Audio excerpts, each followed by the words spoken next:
राम राम जी सभी को। आपका अपने चैनल कविता साउंड व्लॉग में बहुत बहुत स्वागत है। उम्मीद करूँ कि आप सारे बढ़िया होगे, बढ़िया रहो।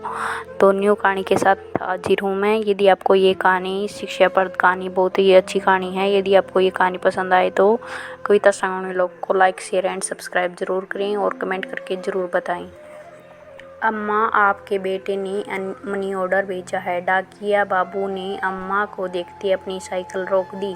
अपनी आंखों पर चढ़े चश्मे को उतारा, आंचल से साफ कर वापस पहनती अम्मा की बूढ़ी आंखों में अचानक एक चमक सी आ गई। बेटा, पहले जरा बात करवा दो। अम्मा ने उम्मीद भरी निगाहों से उसकी ओर देखा,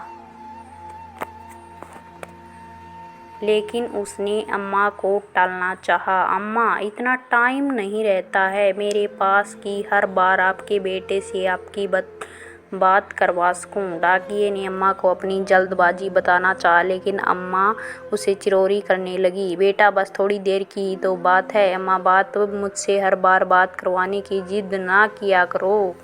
यह कहते हुए वह डाकिया रुपये अम्मा के हाथ में रखने से पहले अपने मोबाइल पर कोई नंबर डायल करने लगा। लो अम्मा, बात कर लो, लेकिन ज़्यादा बात मत करना, पैसे कटते हैं। उसने अपना मोबाइल अम्मा के हाथ में थमा दिया। उसके हाथ से मोबाइल ले फ़ोन पर बेटे से हाल चाल लेती अम्मा मिनट भर बात कर ही संतुष्ट हो गई।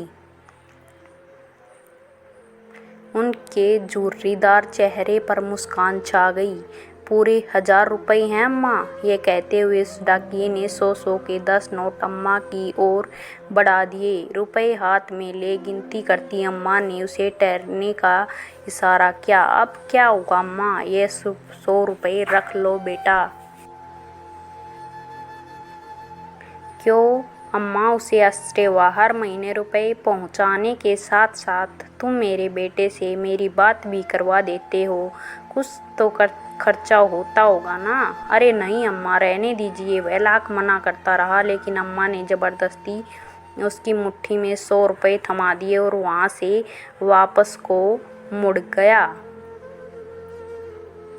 अपने घर में अकेली रहने वाली अम्मा भी उसे ढेरों आशीर्वाद देती अपनी देरी के भीतर चली गई। वह डाकिया अभी कुछ कदम ही वहाँ से आगे बढ़ा था कि किसी ने उसके कंधे पर हाथ रखा। उसने पीछे मुड़कर देखा तो उस कस्बे में उसके जान पहचान का एक चेहरा सामने खड़ा था। मोबाइल फ़ोन की दुकान चलाने वाले राम प्रवेश को सामने पाकर वह हैरान हुआ। भाई साहब, आप यहाँ कैसे? आप तो अभी अपनी दुकान पर होते हैं ना? मैं यहाँ किसी से मिलने आया था, लेकिन मुझे आपसे कुछ पूछना है।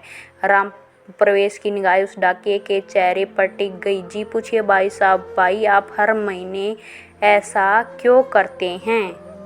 मैंने क्या किया है भाई साहब? राम प्रवेश के सवालिया निगाहों का सामना करता वह डाकिया तनिक घबरा गया। हर महीने आप इस अम्मा को भी अपनी जेब से रुपये भी देते और मुझे फ़ोन पर इनका बेटा बनकर बात करने के लिए भी रुपये देते हैं। ऐसा क्यों? राम प्रवेश का सवाल सुनकर डाकिया थोड़ी देर के लिए सकपका गया, मानो अचानक उसका कोई बहुत बड़ा झूठ पकड़ा गया हो।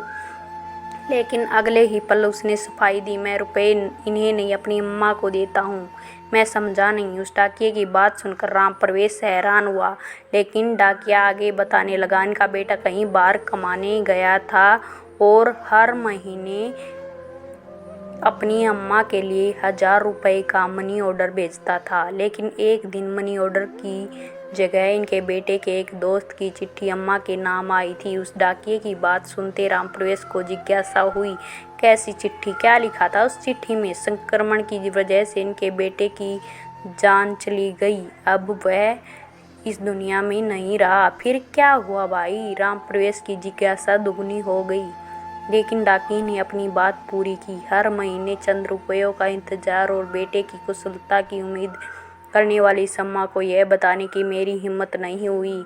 मैं हर महीने अपनी तरफ से इनका मनी ऑर्डर ले आता हूँ, लेकिन ये तो आपकी अम्मा नहीं है ना? मैं भी हर महीने 1000 रुपये भेजता था अपनी अम्मा को, लेकिन अब मेरी अम्मा भी कहाँ रही? यह कहते हुए उस डाकिये की आंखें भर आई।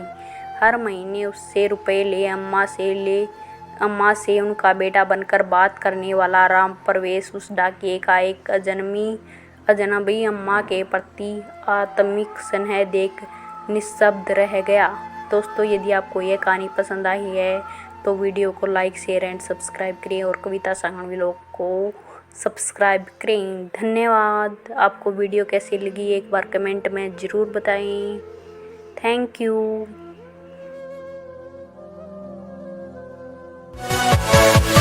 Yeah.